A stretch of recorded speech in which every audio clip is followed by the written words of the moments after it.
8개월째 모습을 보이지 않고 있는 김정은의 여동생 김여정이 골결핵을 앓고 있는 것으로 전해졌습니다. 김여정을 대신해 김정은의 부인이죠. 이설주가 보폭을 넓히고 있는데요. 오늘의 뉴스톱10 1위 주제로 선정했습니다. 네, 오늘의 1위 소식입니다. 지난해 이 북한 김정은이 공식 행사에 나타날 때마다 지척거리에서 항상 모습을 드러냈던 바로 김정은의 여동생 김여정. 조금 전에 전해드린 것처럼 최근 8개월 동안 모습을 드러내지 않았습니다. 그런데 이 골결핵에 걸려서 모습을 드러낼 수 없었다. 이런 내용이 전해지고 있습니다. 어떻게 확인이 된 겁니까? 네, 어떻게 확인됐는지는 절대 얘기를 안 하죠. 그런데, 네. 제가 봤을 때는 휴민트가 아니면 저거는 알아낼 수가 없습니다. 네. 휴민트를 통해서, 김여정이가 현재, 건강이 아주 안 좋다. 네. 그리고 재밌는 거는 김여정이가 우리가 알기로는 2014년 11월 정도에 결혼을 했다 생각을 했고. 네. 그다음에 정보기관에서도 2015년 5월경에는 딸을 낳았다고 얘기를 했는데. 네. 후지모토 게인지가 방북했을 때는 후지모토 게인지한테 김여정이가 독신이라 결혼한 적이 없다 그랬지 않습니까? 그랬죠. 말이 바뀌었죠. 바로 이제 거기서 의문이 풀리기 시작하는 겁니다. 아하. 아마도 결혼을 했다가 이 건강이 안 좋아서 이혼을 했던가. 아하. 정말 개인적인 추측입니다만 그게 골결핵이라면은 결혼 생활 계속 할 수가 없죠. 그리고. 맞습니까? 예, 거의 사람이 뼈만 남아있지 않습니까? 네. 그래서 우리가 봤을 때 작년도 5월 달에 당창건 행사, 당대회 때, 최대 당대회 때 됐고. 네. 그 전에 2015년도 10월 달에 당창건 70주 행사 때도 됐고. 그때 보면 네. 거의 몸에 뼈만 남아 있었습니다. 아, 그렇습니다. 제가 그때 뼈만 남아 있던 소리 하니까 앵커분이 너무 말을 심하게 한다 그랬는데. 네. 정말로 뼈만 남아 있었습니다. 그렇군요. 예. 그러니까 그게 이제 전부 다 의혹이 풀리고. 제가 또 할 말은 조금 그렇지만. 할아버지하고 아버지를 미라로 만들어 놨잖아요. 네. 미라를 만들어 놓고, 그 다음에 자기 아버지도 엄청나게 많은 살상을 했고, 네. 오빠도 사람을 죽입니다. 그 자손이 잘 될 리가 없죠. 아하. 네, 그렇게 생각합니다, 저는. 네. 개인적인 네, 생각을 덧붙여서 얘기를 해 주셨고요. 박소영 기자, 네. 이 골결핵이 어떤 병인지 좀 간략하게 설명을 먼저 해 주시죠. 어떤 병입니까, 이게? 이 결핵균이 네. 보통 우리는 폐에 들어간다고 생각하잖아요. 그래서 네. 폐결핵 이렇게 얘기를 하는데 이 결핵균이 폐가 아닌 뼈에 들어갔을 때 뼈 결핵, 그러니까 골결핵이 걸리는 겁니다. 아하. 이 병이요. 보통 이렇게 나이 드신 분보다 오히려 20, 30대가 더 많이 걸리고요. 네. 그리고 남자보다는 여자가 더 많이 걸립니다. 자, 네. 이 병이 어떤 증세가 있냐면요. 이렇게 막 뭔가 몸이 좀 나른하고 피곤하고 네. 그다음에 이 식욕이 없어져서 그러다 보니까 아까 보신 것처럼 굉장히 마르게 되고요. 힘도 없고 그러니까 영양 부족까지 올 수 있는 겁니다. 이게 굉장히 생명을 위협하고 이런 병은 아니지만 네. 하지만 굉장히 몸에 힘이 없으니까 일상생활이 좀 쉽지 않겠죠. 계속 힘이 없으니까. 그래서 그렇군요. 네, 약을 계속 복용하거나 아니면 수술까지 해야 하는 경우도 있다고 합니다. 그렇군요. 그래서요, 저희가 지난 2011년도부터 최근까지 점점점 야위어가는 김여정의 모습을 한번 비교해봤습니다. 설명을 한번 해주시죠. 네, 2011년이죠, 이때가? 네, 그렇습니다. 김여정이 모습을 처음 드러낸 게 바로 이때입니다. 2011년 12월 아버지 장례식에서 처음 모습을 드러냈습니다. 네. 그리고 2015년 7월에 모습을 다시 드러냈는데요. 보시면 임신설이 한때 돌 정도로 약간 살이 붙은 모습이었습니다. 그리고 또 윤기도 흐르고 혈색이 굉장히 좋아 보여요. 네, 그렇습니다. 그래서 저때 김여정이 굉장히 실세구나라는 걸 사람들에게 알렸고 그러면서 임신한 거 아니냐 이런 말까지 돌았을 정도로 네. 굉장히 살집이 있었는데요.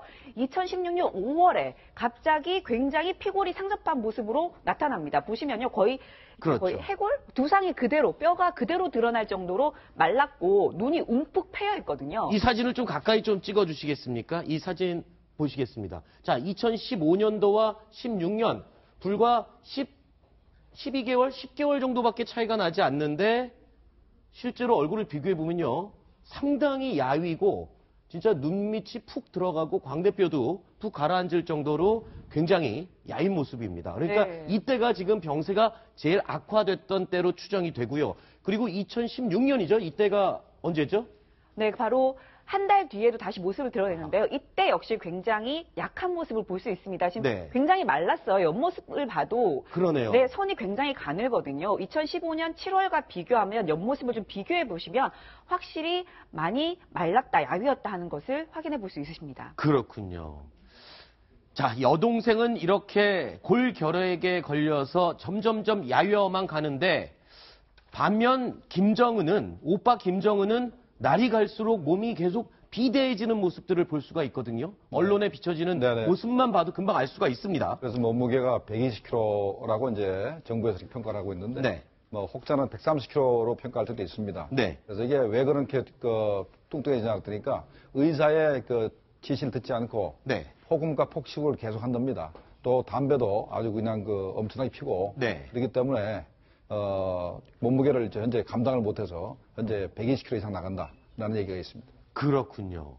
자, 이런 와중에도 북한의 김정은 그 비대한 몸을 이끌고 매일 찾다시피 하면서 신경을 쓰는 곳이 있습니다. 바로 여명거리 조성에 박차를 가하도록 계속 압력을 가하고 있는데, 자, 이제 다음 달이면 북한의 최대 명절 태양절이 있어요. 요때에 맞춰서 여명거리를 빨리 완성하라고 지시하고 있다면서요. 네, 그렇습니다. 네. 원래는 작년 10월 달까지를 목표로 또 했었다가 네. 그게 안 되니까 12월까지 늘렸습니다. 네. 왜 그렇게 됐냐면 작년에 함경도 지방에 대홍수가 나서 홍수에다가 자재와 인력을 다 투입하다 보니까 작년도에 여명거리 완성을 못했습니다. 네. 그래서 금년도 이제 4월 15일 김일성 생일 행사 때까지 완공하려고 노력하고 있는데 이 목적 자체가 네. 아무리 유엔 제재를 해도 우리는 이렇게 건설을 잘하고 있다. 네. 우리는 니들 그래봤자 우리는 잘 먹고 잘 산다. 네. 라는 것을 보여주려고 이렇게 엄청난 인력과 모든 걸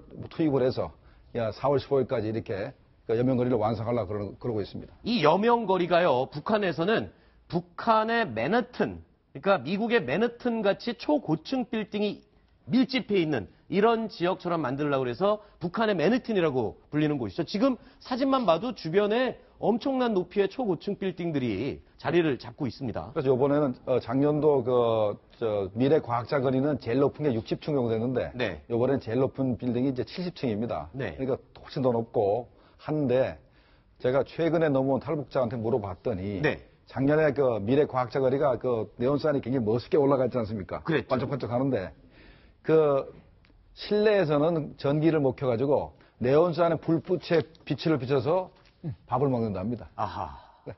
안에 가정에서 쓸 불을 바깥에 네온사인 장식하느라고 못 쓰기 때문에 원래 그 불에다가 네. 써서 생활한다고 하니까 네. 이게 전부 다 겉포장이고 네. 내실이 없는 것으로 봐야 되겠습니다. 그렇군요.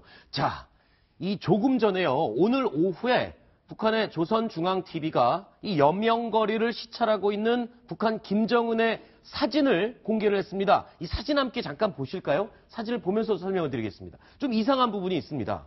자, 전망대 같이 보이는 높은 곳에서 창밖을 내다보는 모습인데, 자, 이렇게 창밖을 내다봤습니다. 그리고 몸을 옆으로 돌렸는데, 이거 보십시오.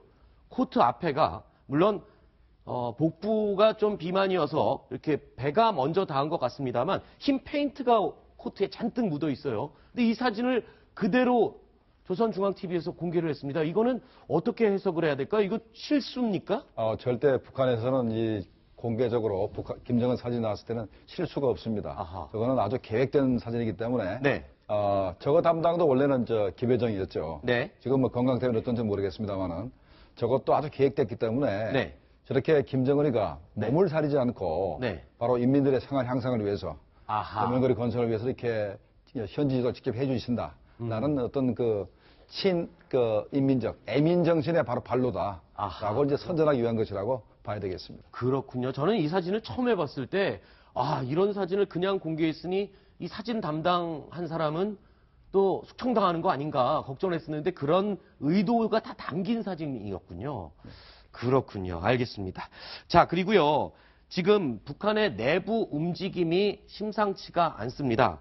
지금 한미연합훈련이 계속되는데 미국 언론사가요. 유명 언론사가 북한을 방문한다고 합니다. 자, 어떤 목적을 갖고 방문한다고 해석을 해야 될지 해석을 해주시죠. 네, 노동신문에 실제로 보도가 되었는데요. 미국 CBS 방송사의 총사장 일행이 평양에 도착하였다라고 보도했습니다. 도대체 어떤 목적으로 어떤 경위로 북한에 들어갔는지에 대해서 추측들이 나오고 있는데요. 네. 우선 첫 번째로는 이 해당 언론사가 이제 트럼프 대통령과도 인터뷰를 했고요. 네. 기타 이제 주요한 인물들과의 그런 인터뷰를 연속적으로 하고 있는데 혹시 북한의 김정은과도 인터뷰를 하기 위해서 북한에 들어간 것이 아닌가라고 네. 하는 진작이 첫 번째로 나오고 있고요. 또한 두 번째로는 꼭 그렇다기보다는 CBS 방송국이 북한에 평양에 지국을 설치하기 위해서 간 것이다 하는 분석도 있습니다. 현재 평양에는 뭐 AP통신이나 뭐 신화통신, 교도통신 등등 주요 통신사의 지국이 있고 또 이란의 국영통신사도 지국 설치 준비 중이라고 하는데요.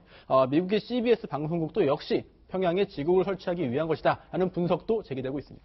북한의 김정은이 해외 더욱이 미국의 언론과 인터뷰를 하는 모습 좀 상상하기 힘든 것 같은데 가능성이 있는 얘기입니까? 지금까지 김일성 같은 경우는 또 김정일 같은 경우는 네. 이 신문사고는 서면 인터뷰를 한 적이 있어요. 네. 그런데 이렇게 이 방송사 카메라 앞에서 이렇게 인터뷰한 적은 거의 없습니다. 가능성이 좀 낮겠군요. 만약에 NG가 나는 걸 전부 다 끌어모아가지고 네. 만약에 방송하게 되면 아마 김정은이가 바보가 될 테니까 아마도 이 방송사고 인터뷰는 할 가능성이 굉장히 낮다 생각이 되고 한다 그러면 이번에 방북 목적 자체가 네. 지국을 만들려고 하는 게 아니겠나고 이제 생각을 하는데요. 제 생각인데 지금까지 AP통신이든 네. 이 해외 유명 통신사가 지국을 설치할 때는 반드시 뇌물을 줘야 됩니다.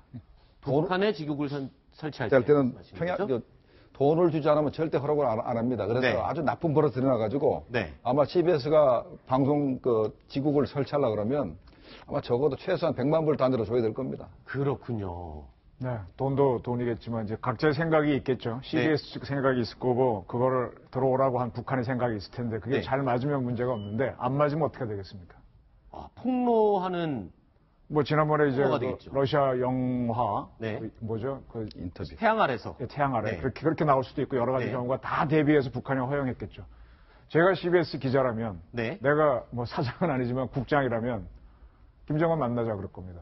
두 번째, 니네 핵시설 한번 찍자 그럴 겁니다. 네. 그럼 미국도 저걸 오케이 했을 때 지금 미국 정부에서도 북한은 여행 제한 국가잖아요. 네. 저기 CIA 개입 안 했겠어요? 다 정보 당국이 CBS 개입을 했다. 팀이 들어갔을 때 저 중에 CIA 요원이 있을 것 같습니까? 없을 것 같습니까? 당연히 있지 않겠습니까? 아니면 대행하는 사람에도 있겠죠. 네. 그러면은 미국 국가 정보기관이 오케이 했을 때는 뭔가 목적이 있을 거고. 그래서 네. 저는 이번에 북한이 여러 가지 생각할 텐데 지금 미중 정상회담이 열리죠. 네네. 열리기로 했죠. 네. 그때 아베하고 미일 정상회담 할 때 북한이 미사일 쐈죠. 그랬었죠. 깜짝 놀랐죠. 네. 미중 정상회담 할 때 미사일 쏠까요? 안 쏠까요? 글쎄요. 시진핑과 만나는데 과연 미사일을 쏠 전 함량이 될까요? 있다고 봅니다. 지금 그래요? 중국에서는 모든 외교 역량을 겨냥해서 북한 보고 당일날 쏘지 말라고 압력을 넣기 시작한 걸로 알고 있는데 네. 그걸까지 계산해서 CBS를 불러들였을 거다. 어쩌면 핵시설, 지금 저 화면에 나오는 저런 것들을 보여주면서 우리 이러한 위대한 능력이 있으니 우리 핵 보유국으로 인정하고 네. 중국도 우리 앞에서 무릎 꿇어라. 네. 그런 계산이 맞아떨어진 게 아니냐. 그래서 그렇군요. 의외로 CBS가 언론에서 원하는 대특종을 할 수도 있겠다라는 저는 추정을 하고 있습니다. 알겠습니다. 이종훈 위원님의 말이 맞는지 안 맞는지는요. 4월 초에 있을 시진핑과 트럼프 대통령의 정상회담 그리고 그 직전에 미국의 CBS가 어떤 내용의 특종 보도를 내놓을지 그거 보면 확인할 수 있겠군요. 네. 알겠습니다. 자, 다음 순위 내용 확인해 보겠습니다.